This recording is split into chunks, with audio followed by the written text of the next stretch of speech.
এটি একটি সরকারি প্রাথমিক বিদ্যালয়, অথচ নেই ব্যবহারযোগ্য ভবন।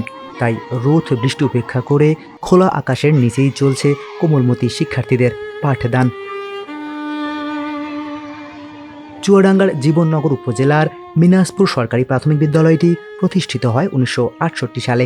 2021 সালে পুরনো ভবনটি ঝুঁকিপূর্ণ ঘোষণা হলে 2024 সালে তা ভেঙে ফেলা হয়। তবে এখনও নির্মাণ হয়নি নতুন ভবন। আমাদের এখানে দীর্ঘদিন যাবৎ প্রায় 2 বছর হবে এই জায়গায় কোনো ভবন নেই।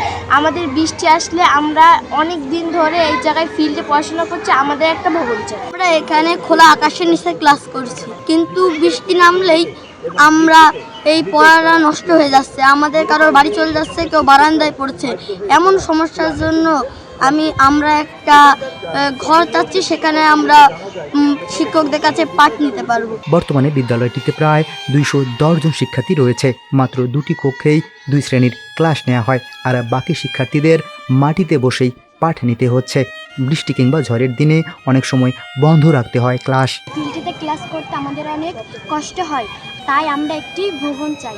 অনেক শিক্ষার্থীরা বাসায় চলে যাচ্ছে, এজন্য আমরা একটা ভবন চাই। আমরা 2 বছর ধরে খোলা আকাশে ক্লাস করছি, বৃষ্টি হলে আমরা এখানে ক্লাস করতে পারি না, আমাদের একটি ভবন চাই। বিদ্যালয়ের প্রধান শিক্ষক জানান, নতুন ভবনের জন্য একাধিকবার আবেদন করেও এখনো সমাধান মেলেনি।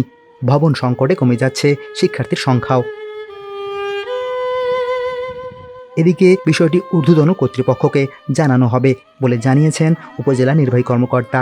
মিনাজপুর সরকারি প্রাথমিক বিদ্যালয়ের জন্য ভবন নির্মাণের জন্য আমরা চলতি অর্থবছরে বরাদ্দ চেয়েছি। ওইখানে আগের যে ভবনটি ছিল সেটা কন্ডেম ঘোষণা করা হয়েছে এবং নিলামে বিক্রয় করা হয়েছে। ইতিমধ্যে যে নতুন বিল্ডিং করার জন্য বরাদ্দ চেয়েছি, বরাদ্দ আশা সাপেক্ষে নতুন বিল্ডিং করা হবে, নতুন ভবন নির্মাণ করা হবে। আর এখন যেহেতু বর্ষার সময় আমরা ভবন রক্ষণাবেক্ষণের জন্য কিছু বরাদ্দ চেয়েছি, সেটা আসলে অস্থায়ীভাবে কিছু শেড করে দিয়ে যেন দ্রুততার সাথে বাচ্চাদের কোনো অসুবিধা না হয়, সে ব্যাপারে আমরা দ্রুততার সাথে ব্যবস্থা নেব।